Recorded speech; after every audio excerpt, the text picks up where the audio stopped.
పడుకుంది కదా అని చూసేలోపు ఉయ్యాల్లోనే ఇలా చేస్తుంది. ఎవరైనా చూడకపోతే మాత్రం కింద పడిపోయిద్ది.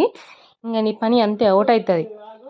నీకు నేను పడుకోని చెప్పినా ఇంత సౌండ్ చేయకుండా ఎందుకు? ఇంకోసారి ఇట్లా చేయకు నీహ, నువ్వు అర్థమవుతుందా? నువ్వేం చెప్పినావు? నిద్రపోయినావు.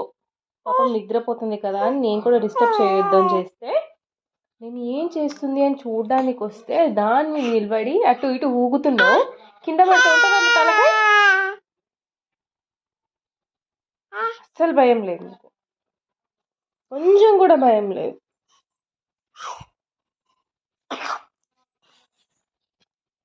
పొయ్యి కరెంట్ ఇప్పుడే పోవాలా? చాలా కష్టపడి వండుకోబెట్టిన, పవర్ పోయింది, లేసింది, ఇంకా ఉంటుంది. ఇప్పుడు వస్తుంది చూడండి పవర్. ఇప్పుడు ఎందుకు? ఇప్పుడు ఎందుకు?